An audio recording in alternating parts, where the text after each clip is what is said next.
Salut à tous, c'est David, je suis très heureux de vous retrouver pour une deuxième saison du comics du dimanche. Comme en 2013, on va se retrouver chaque dimanche soir aux alentours de 18 heures pour parler d'un comics en particulier et partir à la découverte de celui-ci. On va se retrouver ensemble tous les dimanches jusqu'aux fêtes de fin d'année.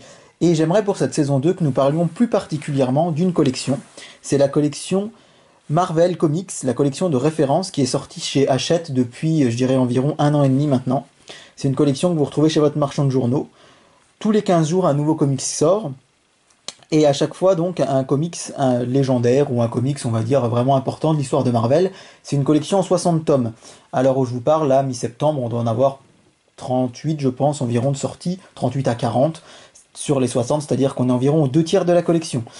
Aujourd'hui, on va vous parler du numéro 1.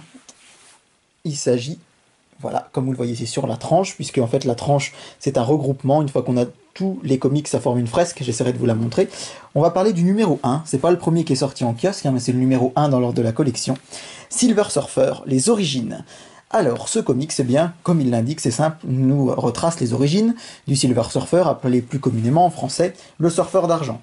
Alors, on peut déjà voir que dans cette collection, on a la première et la deuxième page qui reprennent des images du comics, donc ce n'est jamais les mêmes, puisqu'à l'intérieur, on retrouve toujours des images du comics en question qui est à l'intérieur. Donc là, en l'occurrence, des origines du surfeur d'argent. J'en profite donc pour vous présenter également la collection. Vous pouvez le voir, donc on commence par une petite présentation et surtout un édito très sympa de Marco M. Lupoi, qui est le directeur des publications de Panini Comics en Europe et qui s'y connaît vraiment en comics. Et on va commencer donc par ce Silver Surfer. Alors, je tenais à vous présenter celui-ci tout d'abord parce que c'est le numéro 1, mais aussi parce que je pense que le surfeur d'argent est un super-héros malheureusement trop méconnu. Et moi, j'aime particulièrement, c'est un de mes super-héros préférés, vraiment, un de mes préférés. J'ai pas peur de le dire parce que je trouve son histoire vraiment très intéressante. Alors, tandis que vous découvrez les premières pages, je vous raconte brièvement l'histoire du surfeur d'argent. Il habite sur la planète Zenla. Le surfeur d'argent, en fait, son vrai nom, c'est Norinrad. C'est un être qui vit dans cette planète très évoluée, très avancée. C'est une planète dans laquelle on n'a pas besoin d'aller à l'école pour apprendre, ni de prendre des cours, puisqu'on arrive, grâce à des machines, à avoir vraiment l'esprit complètement plein d'informations. Et Norinrad, donc on le voit ici, qui va devenir le surfeur d'argent, en fait, et en a un peu marre de vivre comme ça, et de ne pas pouvoir apprendre de nouvelles choses, justement. Donc il est un peu là de vivre sur cette planète. Mais malgré tout, il vit une très belle histoire d'amour. On peut voir ici son amoureuse, l'amoureuse de Norinrad, qui s'appelle donc Shala, et qui est sa femme. Mais un jour, tout va mal tourner sur la planète Zenla, puisque Galactus, le grand méchant Galactus, que vous connaissez peut-être, un vraiment des méchants les plus caractérisés de l'univers Marvel, le grand Galactus vient, et Galactus c'est le dévoreur de monde. Donc vous savez, Galactus, pour pouvoir vivre, il doit manger des planètes, et il doit manger des planètes sur lesquelles il y a de la vie, pour pouvoir subvenir à son existence. Et du coup, on le voit là, Galactus arrive sur la planète Zenla, avec pour objectif de la dévorer, comme il le fait avec les autres planètes. Or, Norinrad, lui, décide de s'interposer et de trouver une solution pour que sa planète, et donc sa belle fiancée, ne meure pas. Il demande donc à Galactus d'épargner sa planète. Galactus refuse, mais Norinrad lui propose une solution. Il propose à Galactus de devenir son héros. Alors, héros pas H-E-R-O-S, hein, n'est-ce pas? Mais son héros H-E-R-A-U-T, un héros, c'est-à-dire quelqu'un qui va travailler pour lui, un peu son sbire. Il lui dit, écoute, si tu épargnes ma planète, je serai complètement dévoué à toi, et je pourrai ainsi te trouver des planètes à dévorer. Galactus accepte et transforme Norinrad en surfeur d'argent. Il devient donc le surfeur d'argent et son but c'est de traverser l'univers tout entier pour donner des planètes à manger à Galactus. Une mission qu'il acceptera et qu'il remplira pendant quelques temps, jusqu'au moment où il arrivera sur la planète Terre. Arrivé sur la Terre, il découvre que l'espèce humaine est une espèce avancée, que c'est une espèce douée de cœur, de sentiments, et il refuse. Il dit à Galactus, je refuse de te donner cette planète à manger, tu ne dévoreras pas cette planète et ses habitants. Résultat des courses, eh bien, Galactus punit le surfeur d'argent, on peut le dire ainsi, il le punit, il l'enferme sur la planète, il le fait tomber sur la planète, et il n'en pourra pas en sortir puisqu'il met un grand champ protecteur qui empêchera à jamais le Silver Surfer de sortir de la planète Terre. Et du coup on retrouve Norinrad avec ses pouvoirs caractéristiques coincés sur Terre.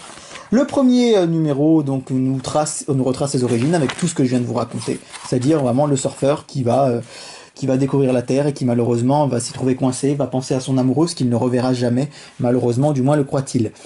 C'est cela pour le premier numéro. Alors je me permettrai de vous signaler que ce premier numéro, comme les précédents, donc comme les suivants plutôt, est scénarisé par le grand Stan Lee, qu'on ne présente plus, et John Buscema qui est au dessin. Alors John Buscema, c'est un petit peu, on va dire, le numéro 2 du dessin chez Marvel à l'époque, puisque le leader, on va dire celui qui a créé vraiment le Silver Surfer, c'était le grand Jack Kirby, évidemment qu'on ne présente plus, mais il avait tellement de choses à faire, tellement de choses à écrire, à dessiner surtout, à cette époque-là, qu'il a demandé à Buscema de le remplacer et de s'occuper donc des histoires du Silver Surfer.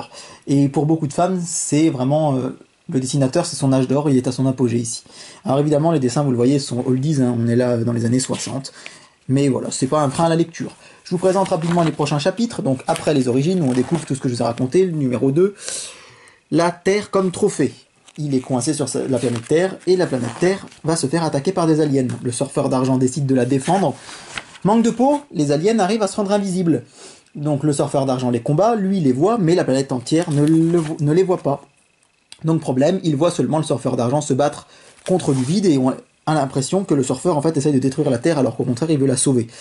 Et suite à cet épisode, le surfeur va se retrouver un petit peu stigmatisé, même beaucoup, puisque les humains ne voudront plus de lui. Épisode 3.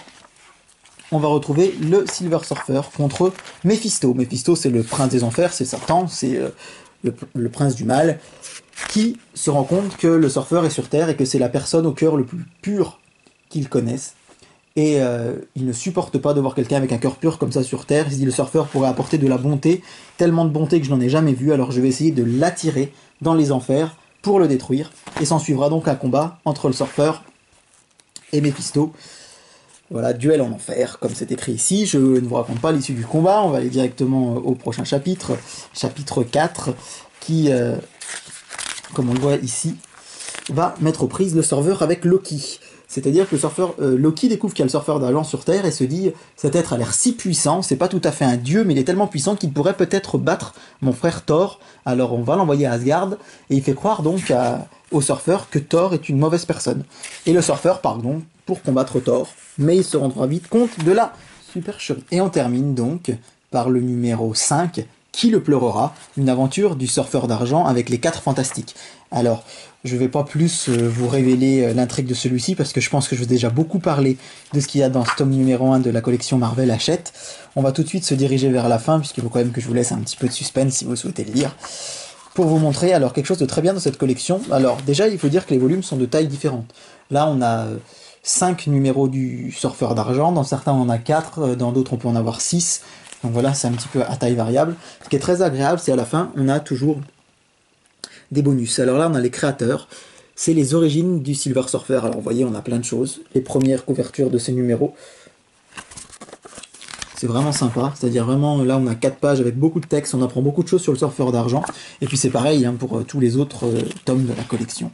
Et ensuite on a une petite partie artbook, en général 2 pages, voire 4 pages, sur une galerie d'illustrations sur le surfeur d'argent. Voilà. Et on termine avec des lectures complémentaires. Donc vous voyez par exemple Fantastic Four, l'appel des ténèbres, qui est le tome 32 de la collection, ou alors des numéros qui ne font pas partie de la collection, comme le Silver Surfer Requiem de Marvel Dark. Donc ce comics, je vous le conseille vraiment. Pourquoi ? D'abord, ce que je dis, j'adore le surfeur d'argent, je trouve que c'est un super-héros qui est malheureusement beaucoup trop méconnu.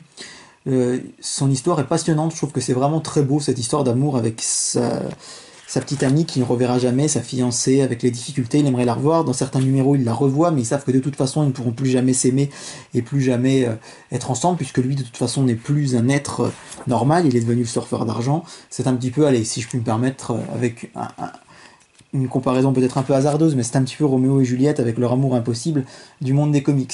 Il y a de l'aventure, il rencontre plusieurs super-héros. Et moi, je suis vraiment fan d'une manière générale du surfeur d'argent. Je trouve qu'il est trop méconnu et je vous conseille vraiment de lire ce numéro 1, les origines, et puis encore une fois, voilà, c'est quelque chose de très intéressant. Je vais citer Stan Lee, qui parle justement du surfeur d'argent. Il dit c'est pour lui le super-héros ultime, c'est-à-dire vraiment dans sa manière noble, il est très noble, il n'a pas de vices. Alors bon, c'est intéressant les vices chez un super-héros, on aime bien le côté un peu alcoolique de Tony Stark, par exemple, ou le côté un peu trop prétentieux de Spider-Man à ses débuts. Et là, le Silver Surfer, c'est vraiment un héros antique, un héros un petit peu mythologique, et enfin moi j'aime beaucoup. Donc je vous conseille ce numéro 1, je vous rappelle que la collection, donc ça s'appelle Marvel Comics, la collection de référence, et on va découvrir, elle est pratiquement exclusivement pendant cette saison 2 du Comics du Dimanche, des numéros de cette collection. Alors pour information, ça coûte 12,99€, c'est toujours en vente, puisqu'il reste encore un peu plus d'une vingtaine de tomes à sortir, et c'est vraiment une collection très très sympa. Moi je m'y suis abonné, parce que bon, j'en avais déjà 4 ou 5 de cette collection, mais ça permet quand même en 60 tomes d'avoir l'essentiel de l'œuvre de Marvel, depuis les origines, depuis on va dire les années 60, jusqu'à 2013, puisque le numéro 60 de la collection, c'est Fear Itself. Quelques lectures complémentaires, si vous souhaitez en savoir plus sur le surfeur d'argent, je vous conseille cette encyclopédie, l'encyclopédie Marvel des Fantastic Four, puisque si le Silver Surfer est un héros à part entière, c'est quand même dans l'univers des 4 Fantastiques qu'il apparaît le plus souvent, et on retrouve dans cette encyclopédie vraiment une partie dédiée, assez importante, dédiée au surfeur d'argent.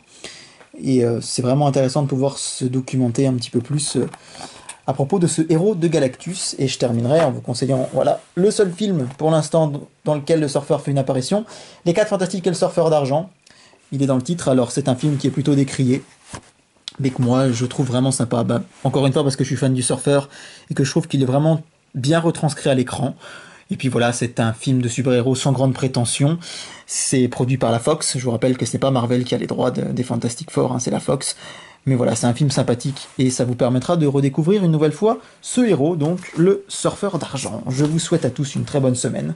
Je suis heureux de vous retrouver pour une nouvelle saison du Comics du Dimanche, j'espère que vous aussi. Et puis je vous dis à dimanche prochain pour un nouveau numéro de la collection de références Marvel Comics chez Hachette.